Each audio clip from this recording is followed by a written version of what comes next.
Power BI నేర్చుకుంటే ఉద్యోగాలు ఉన్నాయా లేవా, దీని గురించి, దీంతో పాటు డేటా అనలిస్ట్ నేర్చుకుంటే ప్రజెంట్ సిచ్యువేషన్ ఎలా ఉంది అండ్ దాని గురించి ఇన్ డీటెయిల్గా మనం మాట్లాడుకుందాము. అయితే ఇక్కడ ఏంటి అంటే చాలా క్లియర్గా పవర్ బిఐ లేకపోతే డేటా అనలిస్ట్ నేర్చుకుంటే ఉద్యోగాలు లేవా, say no to data analyst. జనరల్గా ఏంటి అంటే చాలామంది ఫస్ట్ పవర్ బిఐ గురించి మనం మాట్లాడుకుందాము. పవర్ బిఐ అనేది ఫస్ట్ మనకి 24 జూలై 2015లో ఫస్ట్ స్టార్ట్ అయింది. తర్వాత ఇది ఒక చాలా కీ రోల్ అవుతా వచ్చింది. దీంతో పాటు దీని తర్వాత ఎప్పుడైతే కరోనా వచ్చిందో ఆ టైంలో 2019, 2021 ఈ టైంలో చాలా విపరీతంగా దీనికి క్రేజ్ వచ్చేసింది. అప్పుడు బాగా క్రేజ్ వచ్చింది. చాలా ఎక్కువగా 3 years 4 years ఎక్స్పీరియన్స్ ఉన్న వాళ్ళకి కూడా ఓన్లీ పవర్ బిఐ నేర్చుకున్నా కానీ 12 లక్షలు 15 లక్షల ప్యాకేజ్ కూడా ఇచ్చారు అన్ని పెద్ద పెద్ద కంపెనీస్ కానీ అన్నీ కూడా. తర్వాత గ్రాడ్యువల్లీ మళ్ళీ కరోనా తగ్గిపోయింది, వర్క్ ఫ్రమ్ హోమ్ జాబ్స్ అనేవి తగ్గాయి, ప్రాజెక్ట్స్ కూడా తగ్గాయి. సో మెల్లగా ఏంటి అంటే పవర్ బిఐ తర్వాత పవర్ బిఐ ఎస్క్యూఎల్ నేర్చుకుంటే జాబ్ వచ్చేది. తర్వాత పవర్ బిఐ ఎస్క్యూఎల్తో పాటు ఎంఎస్బిఐ నేర్చుకుంటే జాబ్ వచ్చేది. తర్వాత పవర్ యాప్స్ వచ్చింది and power BI MSBI plus SQL అన్నీ నేర్చుకుంటే జాబ్స్ వచ్చాయి.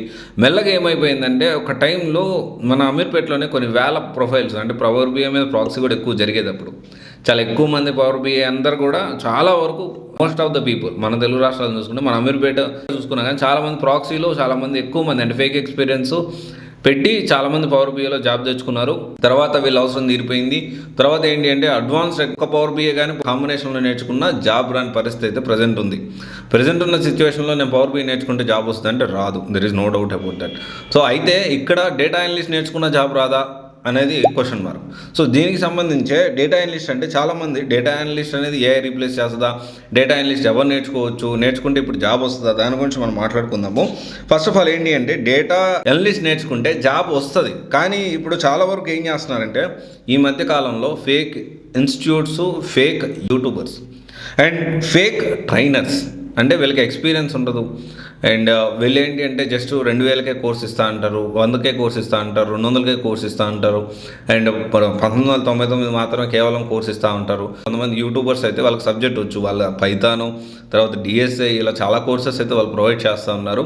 డెఫినెట్లీ నేను త్వరలో యూట్యూబ్ ఇన్ఫ్లుయెన్సర్స్ ఎవరైతే ఉన్నారో వాళ్ళు కోర్స్ ఇస్తే నేర్చుకోవచ్చా, నేర్చుకుంటే మనం సక్సెస్ అవుతామా, దీని గురించి ఒక డీటెయిల్ ఎక్స్ప్లెనేషన్ అనేది నేను రెడీ చేస్తున్నాను. డేటా అంతా కూడా రెడీ చేస్తున్నాను. త్వరలో దీని గురించి కూడా నేను అప్డేట్ చేస్తాను.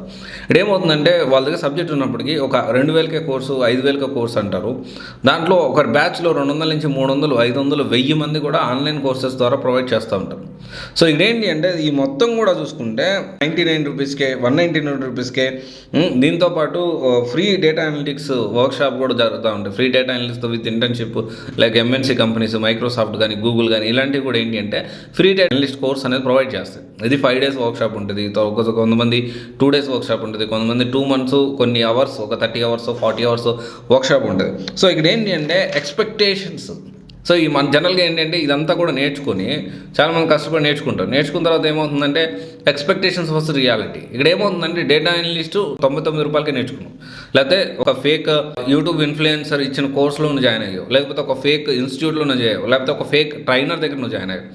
సో వాళ్ళు ఏంటి అంటే బేసిక్లో బేసిక్ చెప్పుకుంటూ వెళ్ళిపోయి వాళ్ళు మీకు చెప్పిన తర్వాత అది నేర్చుకున్న తర్వాత మనకేముండేదంటే అరే మనం ఇది నేర్చేసుకున్నాం, డేటా అనలిస్ట్ నేర్చేసుకున్నాం, నాకు జాబ్ వస్తుంది, నేను ఇమీడియట్గా రెజ్యూమ్ పెట్టేస్తాను. రెజ్యూమ్ పెడితే ఇక్కడ చాలామంది ఇక్కడ ఏమవుతుందంటే ఈ ఎక్స్పెక్టేషన్స్, అతను కాన్ఫిడెంట్ ఏంటి, అతను నాకు మంచిగా నేర్పించాడు, నేను కూడా బాగా ప్రాక్టీస్ చేశాను, ఇప్పుడు నేను నా రెజ్యూమ్ పెట్టాలి, ఆ రెజ్యూమ్ పెడితే నాకు కాల్స్ వచ్చేది నేను ఈజీగా నేను జాబ్ క్రాక్ చేసుకోవాలని కాన్ఫిడెన్స్. ఎందుకంటే వీళ్ళ తప్పు కాదు, ఎవరైతే నేర్చుకున్నారో వాళ్ళ తప్పు కాదు, వీళ్ళు తెలియక ఎవరి దగ్గర పడితే వాళ్ళ దగ్గర నేర్చుకొని తక్కువకే వస్తుంది కదా అని చెప్పి, వాళ్ళ దగ్గర డబ్బులు లేవు కాబట్టి తక్కువకే వస్తుంది కదా, మంచిగా సెటిల్ అవ్వచ్చు, మంచి కోర్స్ నేర్చుకొని జాబ్ తెచ్చుకోవచ్చు అనే సదుద్దేశమే.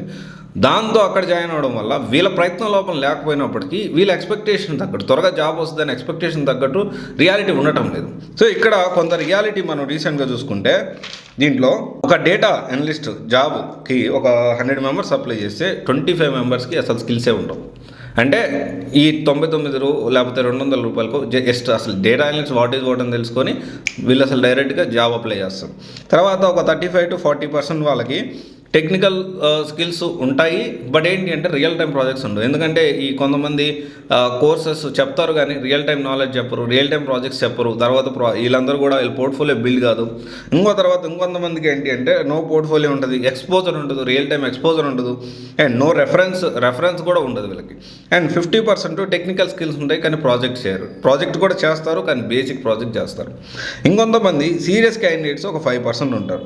సో ఇక్కడ మనందరం కూడా గుర్తుపెట్టుకోవాలి. సో ఇక్కడ డేటా అనలిస్ట్ అనేది నేర్చుకోవచ్చు, కానీ నేర్చుకుంటే ఉద్యోగాలు ఉన్నాయి కూడా. కానీ ఈ విధంగా డేటా అనలిస్టు ఈ విధంగా ఏంటి అంటే ఎక్కడ నేర్చుకుంటున్నామో అనేది చాలా ఇంపార్టెంట్. మనం ఎక్కడ నేర్చుకుంటున్నామో, ఎంత ఎఫర్ట్ పెడుతున్నామో చాలా ఇంపార్టెంట్. ఇప్పటికీ కూడా డేటా అనలిస్ట్ ఫ్రెషర్కి 5 lakhs నుంచి 7-8 lakhs ఫ్రెషర్గా తెచ్చుకునే వాళ్ళు కూడా ఉన్నారు డేటా అనలిస్ట్.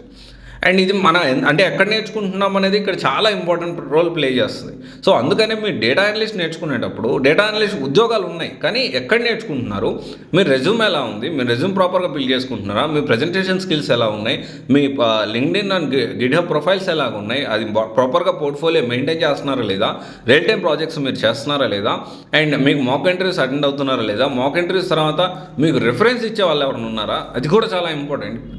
ఇప్పుడు ప్రతి ఒక్క పాయింట్ మనకు చాలా ఇంపార్టెంట్.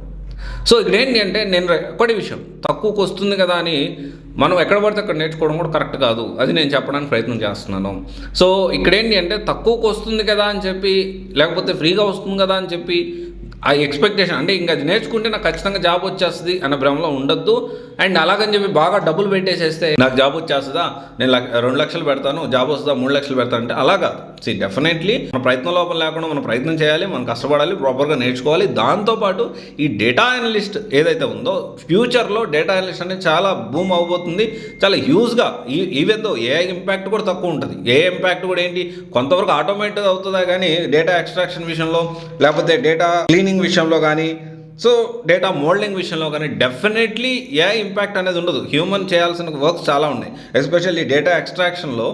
సో ఎలా చేయాలి ఏంటి అనేది కొంతవరకు ఆటోమేట్ అవుతుందా కానీ ఇన్ డీప్గా మన ఒక హ్యూమన్ సైకాలజీ అదంతా అర్థం చేసుకొని మనం హ్యూమన్ చేసేదే వర్క్ ఎక్కువ ఉంటుంది ఇక్కడ. సో డేటా అనలిస్ట్ అనేది ఏఐతో రీప్లేస్ చేసే అవకాశం లేదు, ఏ వల్ల కొంత ఆటోమేట్ అవుతుంది అంతే.